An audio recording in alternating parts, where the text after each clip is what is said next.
Well, you are listening to Radio Free 102.3 FM, KJLH. I'm Dara Starr Tucker. This is the front page, and we are so excited today to be presenting one of the great luminaries of contemporary jazz. We'll call him Mr. Kirk Whalum for you. We have been celebrating jazz history and jazz appreciation all month long, and have tried to bring you some really interesting interviews. We've introduced you to artists every morning.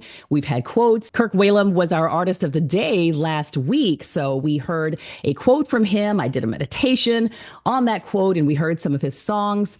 So we are so excited to welcome him today to the front page as we'll call him the artist of the day, Mr. Kirk Whalum. Thank you so much for joining us here on the front page. Thank you, Dara. I feel like I've been promoted. I was on the back page, and now, because of you, I'm on the front page. Thank you. Now that's pretty silly, Mr. Kirk Whalum. I know you have a history with KGLH. Can you talk about some of the appearances that you've made on the station prior to this? Because I know everybody's Sure. been through these doors. Well, put it like this, there was no such thing by and large as, internet traffic the first time I was on KJLH. I mean, it wasn't about, people having a website or any of that, right? So it was in the 80s. And I was so geeked. I'm pretty geeked even today to be on the station. But at that point, it occurred to me actually that, the connection with Stevie Wonder, who I've since then, of course, had the privilege of hanging out with and playing with and all of that, that he made this station happen for the right reasons. And you all have kept it going for the right reasons. So it can't be hard to get us as artists to stop by because it's like a little piece of our history. Hey, I mean, we're really thankful to you for stopping by. I'll say it that way. But Yes. yeah, it is a part of music history, R&B history, LA history. The station has it's provided an invaluable resource for our community and for our music. Well, I want to tell you all just a little bit about Kirk Whalum, as though you don't know who he is. He's been around a long time, and I'm sure that we all have our memories, our experiences with his music. But I'll give you just a little bit of his history before we get into this conversation today with Mr. Kirk Whalum. Kirk Whalum is a Grammy award-winning saxophonist, composer, and songwriter known for his soulful blend of jazz, gospel, and R&B. Born in Memphis, Tennessee, Whalum's music is deeply rooted in the rich traditions of his hometown, infusing each note with emotional depth and spiritual resonance. Over his decades-long career, he has released more than 25 solo albums and is widely celebrated for his collaborations with artists like Whitney Houston, most notably his iconic solo on I Will Always Love You. We all remember that one. I can sing every note of that solo. Non-performance, Whalum is a passionate advocate for music education, faith-driven initiatives, and social justice. His acclaimed series, The Gospel According to Jazz, highlights his commitment to bridging sacred and secular sounds. Known for his motto, "It's all about love," Whalum continues to inspire audiences worldwide with his artistry, humility, and dedication to using music as a tool for healing and connection. So we're welcoming you once again to the front page, Mr. Kirk Whalum. Thank you for joining. Thank you. Thank you. And it's a pleasure to meet you, Dara. Now, is that accurate that this is your motto? It's all about love. Is that an accurate statement? I would say really that that's Stevie's motto, but it's the motto. Sade has that song Soldier Mhm. of Love. I'm a soldier of love. And Yeah. nowadays, I mean, I hate war and I hate warfare and I hate even, metaphors that are, warlike. But in this case, we all have to be very serious about manifesting the love of God, like, being soldiers of love. That's because nowadays you can't just sit back in your easy chair and say, yeah, yeah, I think love is all right. No, you have to, as they say, put skin in the game. Yeah. And yes, right now we are being called up, and called out. Those of us who are, people of goodwill, it doesn't mean just Christians or just Catholics, like myself. It's everybody. And the work is before us, and it is definitely it's in the music, that we have our voice primarily, but we have to be available and be ready. Yeah. Well, one of the reasons that I wanted to reach out to you and have you on as our featured guest for International Jazz Celebration Day today, the 30th of April, was that what you do goes beyond music. And I think a lot of us feel that and understand that in the work that you do and in the messaging that you've put out there. And I kind of want to start the conversation in an interesting place. You mentioned Catholicism, and of course, we just lost the Pope here very recently. And you converted. You are the son of a minister, I believe a Baptist minister. Is that accurate? Baptist That's correct. minister from Memphis, Tennessee.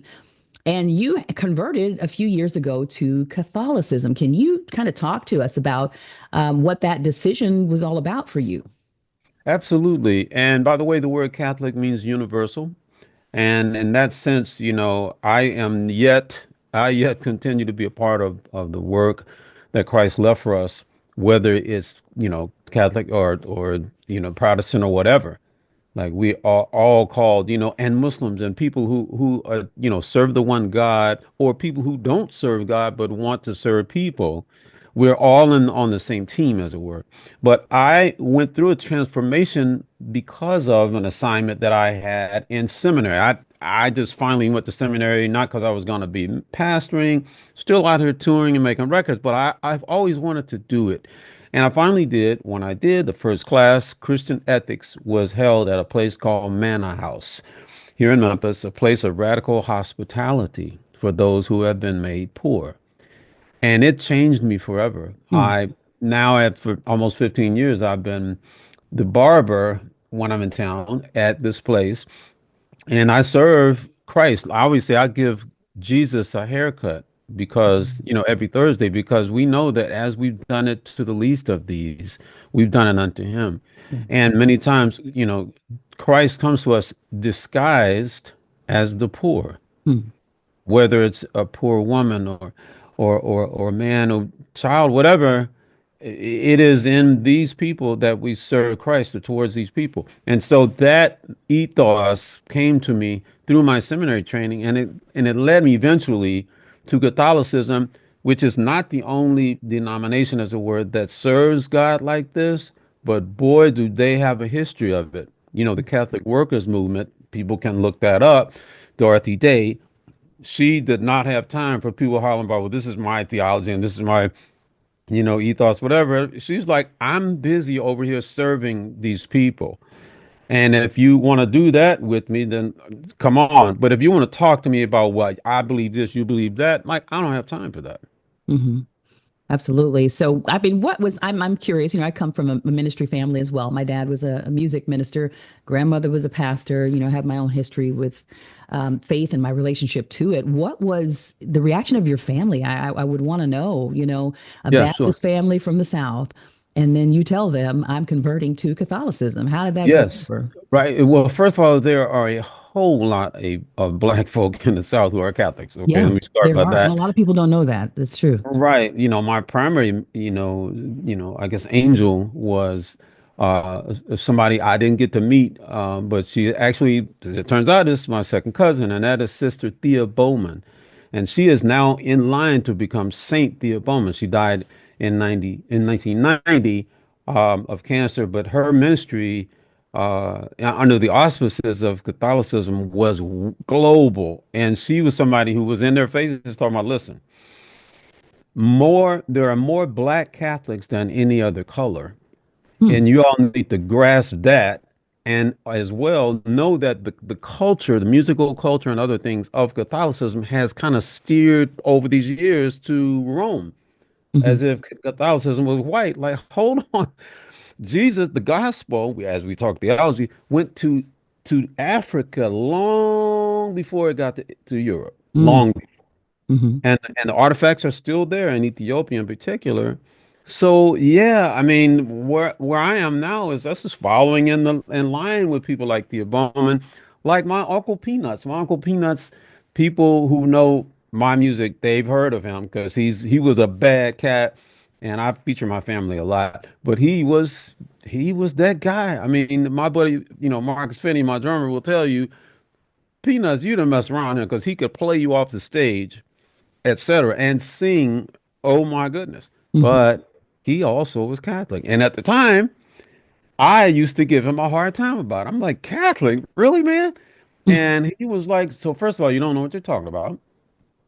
And secondly, check it out for yourself. You may learn something. And that's exactly what happened. Yeah, exactly. Well, you mentioned a name that is quite familiar to me. We have a couple of connections. And one of them is the name that you just mentioned, Marcus Finney, your drummer. He is also my drummer. I would like to think that he is my drummer first, but I do Nice. nearly the amount of work that you do. So we let you borrow him from time to time. Okay, we'll put it like that. But just for the record, I heard him when he was 13 Oh, playing wow. in my dad's church. Speaking Wow. of Baptist church, my dad, and I knew then, I was like, I told him, I pulled him to the side, and I said, "What's your name again?" He said, "Marcus." I said, "So if you go to college and learn how to read music and continue on this path," I said, "I guarantee you will work for me one day." He's Wow. been playing for me now for 20 years or That's so. amazing. Yeah. That dude has some of the best instincts of any drummer that I have ever heard ever. He's on, I think, probably four out of six of my albums.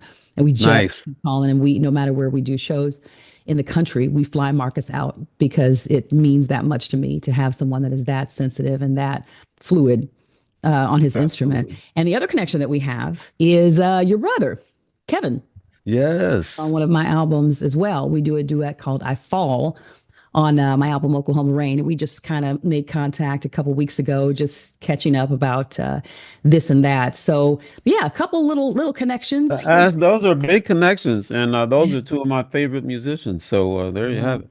I know. Yeah, it's really cool how, all these worlds are really connected. I want to talk to you about something you've probably been asked about 174,000 times, but I'm going to ask it anyway. For a specific reason, and coming from the point of view of being a musician myself, this is something I tend to think is missing a little bit in music, and that's your solo on "I Will Always Love You."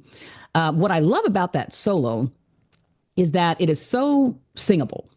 That's what I love about it, and I kind of try to find my way of tapping musicians that I work with on the shoulder and kind of letting them know that that's something I value, something I really look for. Because I think, especially in the world of jazz, and I work more with straight ahead jazz musicians versus kind of more the contemporary sound. But I think because those guys, they have such big musical brains, the tendency is to, default to playing a lot. And that's something Yes. that they tend to have to stop themselves from doing because there's so many ideas rolling around. You kind of exist in a world you've leaned into the contemporary sound, but you're also able to do more of a straight ahead sound. And so I want to know, I guess, just from a musical point of view, a musician's point of view, how you kind of get your brain to think in that way, in that very melodic way that is, like I said, it's very singable. That solo sounds to me like it could be its own melody. It could be its own song. And that's one of the reasons that it's so iconic. And I'm sure one of the reasons Whitney came to you and wanted you to work. You worked with her for many years. But how do you make that switch in your brain? Because you jazz musicians are just your big musical brains. How do you simplify that art for people? Yes. So that's beautifully articulated, Dara. And I'll say that for me, it is a matter of where is my true, fidelity, where are my roots. Um, Yeah, I mean, I'm a church boy, Hmm. much like Marcus. Marcus, whose mother, by the way, as you Oh know, man, she's is a something else. Yeah. great church musician, And so, yeah, growing up Baptist and basically being influenced by, man, singers, gospel singers, and mostly women, which is why when I started playing with Whitney, I'm like, "Psh, I'm home. Hmm. That's all she was. It's just that she was able to take that, or Clive was able to take that, Clive Davis, and co-opt it for, the global audience, which is, of course, what we want. But Coltrane and, Joe Henderson and all those people came later for me Hmm. after I was in really senior high school and then after that. But it's still, and that is what I pursue. Like when I'm done talking with you today, I will be practicing. And after practicing on just sound, long tones and stuff, I'll be practicing that stuff, like, the very complicated, complex, scale patterns and everything that were underneath Coltrane's music. And Charles Lloyd, who was a Memphis saxophonist, global, but from Memphis. So that kind of dichotomy of really delivering that connective tissue of gospel to people's hearts, like that's really where I live. That's my home base. And so Whitney solo, I wasn't even thinking about it when we did it. We just played it, and that's the way it was. There was no forethought. I just Wow. like plug into my Baptist upbringing and Church of God in Christ, all the Yeah. stuff that we did, and just play. Yeah. But yeah, so that solo in "I Will Always Love You" is the sax solo that's been heard by more people than any other sax solo in history, Yeah. including John Coltrane. And I can say that with all the humility because I know that I'm not a fraction of the musician that Charles Lloyd is, that John Mm. Coltrane is. But I also know that because of God, he allows me to connect in a deeper way in some ways than, some of the most, technically virtuosic musicians, because God is able to, it's like he doesn't call the qualified, he qualifies the call. And that's always been the case. Well, we are talking today with saxophonist Kirk Whalum, whose sound has made its way around the world from growing up in a Baptist church in Memphis, Tennessee, to being heard worldwide. He is one of the best known names in the world of jazz and beyond. We're so grateful that he has joined us today on the front page. I'm Dara Starr Tucker, and you're listening to Radio Free 102.3 FM, KJLH.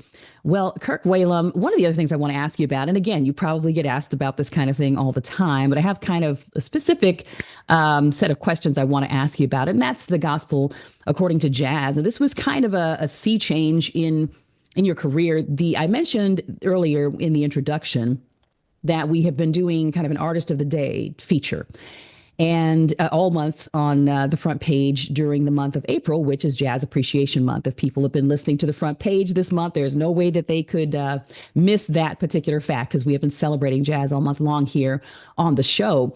But we have had a featured artist of the day every day on the front page, and you were our featured artist, I believe, on Wednesday of last week. And so the quote that I played from you was one about how the gospel according to jazz got started. And you were talking about the original label that you were with or the one that you had reached out to. Don't remember what the name of the label was, but it was a quote of you basically saying, I sat down and I showed these people this work that sort of encompassed all of these things that I love and all of these things that I am. And they just sort of sat around the table and they looked at me like, a cow staring at a new gate. That's my phraseology and my mother's phraseology. But they, kind of looked at me like, what is this? We don't know what to do with this. This is not this, it's not that. And it just was not well received. And that was the thing that sort of catapulted you into creating the gospel according to jazz. And I think, again, as a musician and as a creative person, I know a lot of musicians and creative people are listening and can identify with that feeling of wanting and needing to incorporate all of these elements of yourself. And I'm not any one thing, and certainly being a Black person in creative pursuits, people want to shove you in these little boxes. And it's a frustration I've dealt with my entire career. And, just this perception that people have that you are supposed to very neatly kind of fit within certain categories. So can you talk to us about that transitional time for you when you presented this music to that label? It was not well received, and exactly what catapulted you into creating this now really historic or legendary series called The Gospel According to Jazz that really did resonate and connect with people. Yes. Well, thank you for that question. I actually did a TEDx talk about this very thing that people can find if they just Google Kirk Whalum TEDx. And I talk about how, you know, in life, many times the really, really good and important things come out of big disappointments. And that Mm, is true for me and on a lot of levels. But definitely when I was dropped from Columbia Records, for doing another record that was country, soul, and jazz mixed together.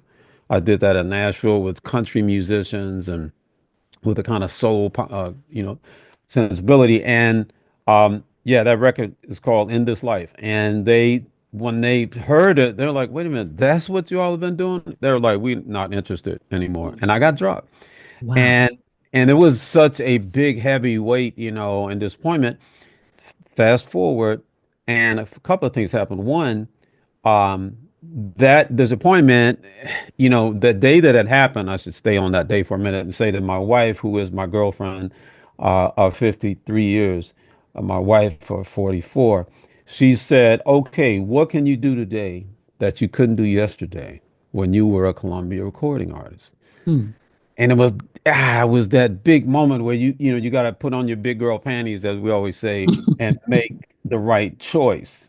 Like somebody is giving you some wisdom here, and you got to calm down and do what's right. And sure enough, I knew what I was going to do. I knew what I had to do. I said I would go out and make a series of records featuring, people who are not Christians, but necessarily, but they resonate with what it is that Jesus stood for.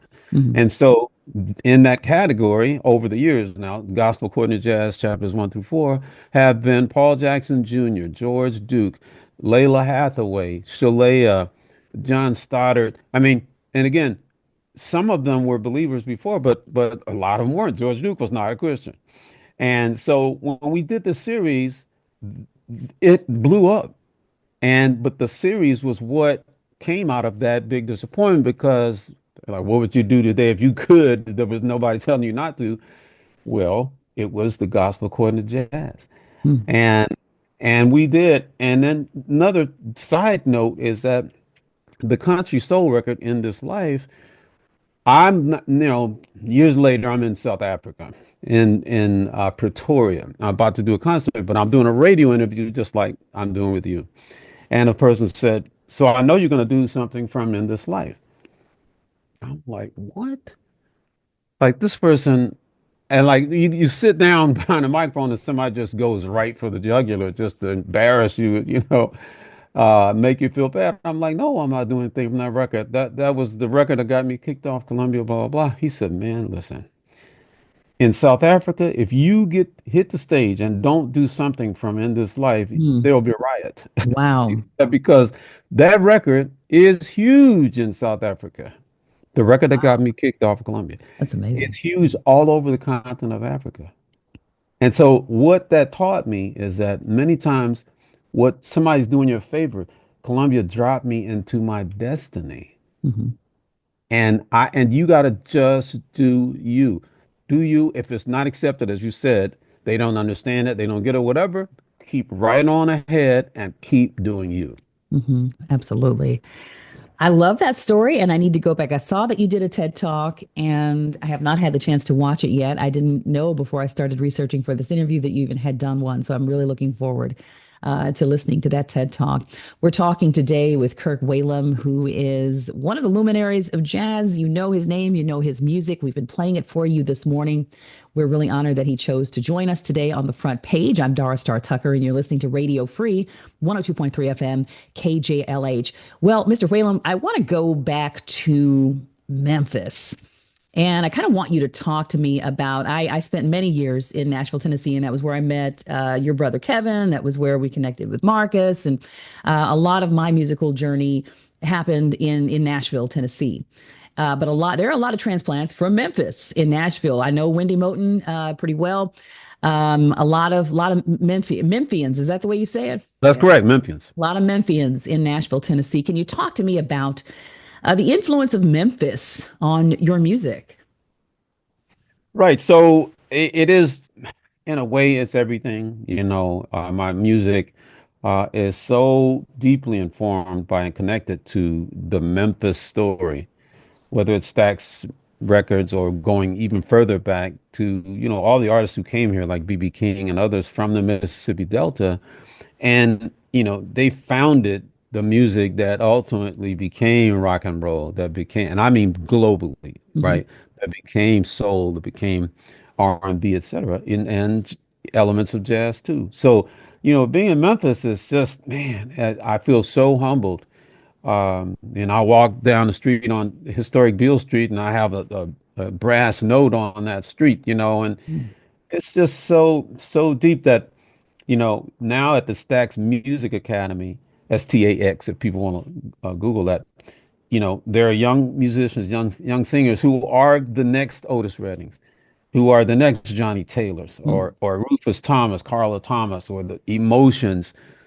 Go down the line, Maurice White. I mean, people talk about Earth, Wind, and Fire. Oh, yeah, well, he's from Chicago. No, he's from Memphis, and he's Mm. from that very neighborhood we call Soulsville, where Mm. Stax Records was. So all this stuff is too much to talk about in one conversation, but people can come here to Memphis, visit the National Civil Rights Museum, which every American should visit. As people from other countries come, but we tend not to. Every black person should come through here, period. And then while you're here, stop by the Stax Museum of American Soul Music. Yeah, absolutely. You've been a great ambassador for that city. It's one of the reasons that it continues to be relevant in our musical journey, as Black folks in particular. And that's kind of where I want to go with this conversation now, which is I want you to talk about, because the front page is about a lot of things, and I love to include artists and discuss artistry, because I feel like this is a public information and news show. But I like to include conversations with artists and conversations about artistry because, as Nina Simone said, I like to quote her often. The job of any artist is to speak to the times. I feel like artists have a very particular charge in times like this, or in times like, there's always tumult, there's always trouble in the world somewhere, and the music that you create can help to speak to those times and can help people to have peace and guidance, and can also fuel folks to be more outspoken and to stand up in the truth of who they are and what they have to say. Music can serve a whole lot of purposes when it comes to speaking to the political and cultural times in which we live. So, how do you feel your music kind of speaks to the current age that we are in? And I want to talk about Black music. Specifically, and how do you see yourself, I guess, within the lineage of Black music, and what's your role in speaking to these times? Yeah. Well, there was I saw an interview the other day with a particular Latino um, actor, and he's also an activist, and someone said to him, well, how do you get away with that, and why? And, as they say, shut up and dribble. And and he said, well, there's such a thing as an entertainer, and then there's another thing as an artist. He said, I'm an artist. And as an artist, as you, so aptly quoted Nina Simone, as an artist, man, I have a responsibility to speak to in whatever way is, and maybe just with my music, but I have a responsibility to speak to what's going on. Mhm. Thank you, Marvin Gaye. Yeah. At a certain point, Marvin had to do that. Like Motown was like, "Oh, no, no, no, no, no, don't go there. We're Yeah. not talking about, what's going on with our people. We don't want to, to approach that. We're trying to sell some records here. Let's keep it dumbed down, keep it, bubble gum, whatever." And Marvin at a certain point said, "Well, I wish I could do that for you, but I can't." And, it is absolutely incumbent upon all of us, and certainly us in the entertainment industry, to ask ourselves that question. Are you just an entertainer, or are you an artist who bears the responsibility that our ancestors, laid on our shoulders to get in good trouble, Hmm. uh, to continue to be a voice um, for those who don't have one, and to connect people with the reality that they may not be seeing if they're just on, social media, and they're distracted. They're not really hearing it. And so we need to hear it because people are suffering. People are at this point, I mean, like as we speak, some American citizen is being deported Yeah. with no due, or what do you call it? The process. No due process. Which every person, by the way, is entitled to, not just citizens. Every person in this country is entitled to. Every single person, human being, Hmm. But it just so happens that you would think that American citizens would, by all means, not be subject to that. Yeah. But you're right. It's everybody is entitled to that. And so here, that's just one aspect of what's going on right in front of us. And we can be part of the solution or part of the problem. We can be on the wrong side of history or on the right side. And I'm here. I will be practicing my instrument today. And I will be not, I won't be thinking about that. But you better know that if I ever have a moment like this to speak out, I'm going to do it. And Hmm. my music is always going to have something in it that relates to what you're talking about. Who are you? I Hmm. had a song on my Humanité record called We Shall Overcome You. Hmm. Not just We Shall Overcome. And it was about gun violence. It's about those who perpetrate the myths about, oh, well, it's not about the guns. Meanwhile, they're making money from the sale of arms. And so all those things that we have a responsibility. Not everybody's going to agree with you, but if you don't stand for something, you fall for anything. Anything. Absolutely.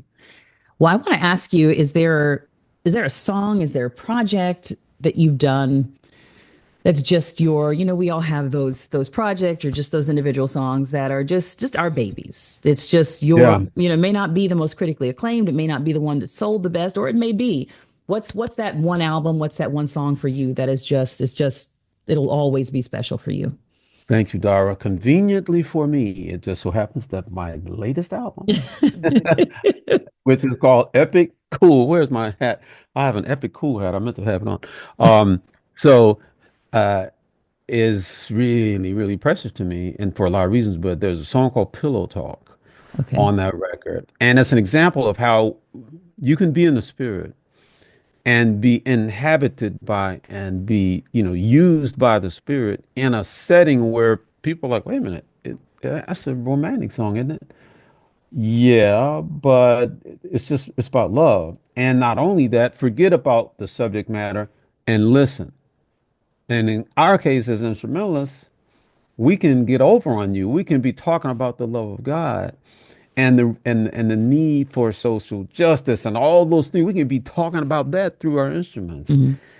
And you may be none the wiser, but you may feel something profound. Hmm. And that's why we say we can break and enter into your heart, right? Unless you're hearing impaired, that's that you can't keep us out. Once we get in there, we're not there to steal anything. We're there to contribute something, to deliver something important, something beautiful, something of value. And that is the case with this song called Pillow Talk. And just now, as we were on the radio, um, I did a Pillow Talk challenge, like hashtag Pillow Talk challenge. And I've got all these young artists, young musicians, singers who are, I play a little bit, and they play a little bit Mm. on Pillow Talk.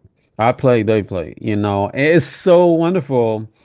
And that's the thing I love more than anything, to be out here and to connect with, engage these young artists, not just in this country. I speak three languages. Mm. When we next week I'll be in Africa, etc. That's what it's about. And my record, Epic Cool, is roughly about that. The song Pillow Talk. Check out my social media. You'll see the challenge. But Epic Cool is about people of a certain age. I'm 66, and it's about us going like, hold on a second. I know you're Justin Timberlake and everybody, they cool. He's from Memphis too.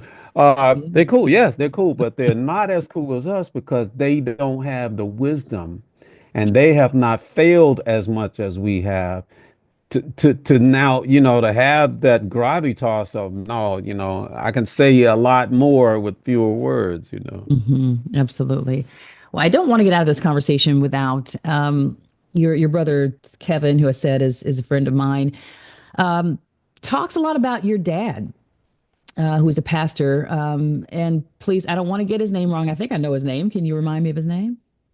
Reverend Kenneth T. Whalum, Kevin and I and our other brother Kenneth, who is a pastor here in Memphis, Mm. we are beholden to him. And I walk by that poster of him in the morning and then evening. I say, "Thank you, Dad," Mm. because there was so much of what he did to lay the groundwork for what we ultimately did and do for the kingdom. So. Man, it's deep Yeah. stuff. Yeah. What impact did he have on you? Just, I mean, that's a it's a big, big question. Yeah. What impact, I guess, if you can summarize that in a couple of minutes, what impact did he have on you being the musician or the person, even that you are? We'll stick with music. Just we'll make it a simple question, not simple, Yeah. but simpler. And talk to Sure. us about the impact that your dad had on your music. Well, I mean, I'll say the primary thing for me as a saxophonist, in a home of Kenneth T. Whalum and Helen Whalum, who also both were postal employees. Thank you, God, Mm, for the federal mandate in the 50s and 60s to where people of color had to get interviewed and they wow. had to hire the best of them. Right. So let me mention that. Federal mandate. Um, yes, my See, dad. I do these little breakdowns on history that people don't know about, and now you've planted a seed. But please continue.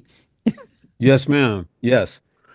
So my dad, I came to him at 15, Dad, my band, we got a gig. And it's, playing behind some blues artist at some toe down club in Mississippi, 2 hour drive from Memphis. And my dad said, okay, go ahead. He said, because he knew, and so did my mom, they knew that ultimately it wasn't going to just be about me playing in church, that I had to get out and play and get the experience, etc. And he said, but I better not hear about you doing X, Y, and Z. Mhm. So in other words, he didn't forbid me from playing outside the church, from playing in these places of ill repute. He's like, no, we need you there Mhm. if you're gonna be walking with God. And so yeah, that's the primary, I think, biggest impact my dad and mom had on my career was to make it okay for me to, like, don't be all wound up about, oh, I can't be in this place. God is everywhere present. you know in the places where you think you getting away with this or that, guess what? God is there. you know and so it's always about you making that decision of how you're going to walk. Are you going to walk in holiness? Are you going to walk with God, make an attempt to walk pleasing to God wherever you happen to be? Yeah. You're listening to Radio Free 102.3 FM, KGLH. This is the front page. I'm Dara Starr Tucker, and we are talking now with Mr. Kirk Whalum, who is one of the more preeminent jazz musicians in I'll say, the constellation of music. And we are in our final moments of this conversation with him. Mr. Whalum, I want to thank you once again for agreeing to have this conversation with us today. And I want to ask you, as we wrap up the conversation, what advice do you find yourself giving young musicians who are coming up, and kind of getting involved in the world of music, just in general? What sort of advice do you find yourself passing on to them? Yes, go to my social media and do the Pillow Talk Challenge, hashtag Pillow Talk Challenge. But other than that, it's what I mentioned earlier, Dara. Be the best you, but you just gotta be you. There's so many different distractions, so many reasons to be this or be that or try this or wear that. Listen, if that's who you are, then yes, do it. But you gotta fearlessly pursue, perfect, and be you. Good advice. Good advice going forward, no matter what pursuits you are involved in this life. Well, Kirk Whalum, we want to thank you so much for joining us here on the front page on Radio Free 102.3 FM KGLH. I'm Dara Starr Tucker. We are going to take a break right now with some more music from Mr. Kirk Whalum, who is our featured artist today on International Jazz Appreciation Day. Thank you so much for joining us, Mr. Kirk Whalum. You are so good, Dara. Will you do all the interviews I have to do? Can I just funnel them through you? I'd be happy to. Just let me know. Okay. All right. Then So good then you to can have you. sing and then we'll sing and play together. Okay. Wonderful. Good to have you, Mr. Kirk Whalum. Thank you for being with us on the front Bless page. you.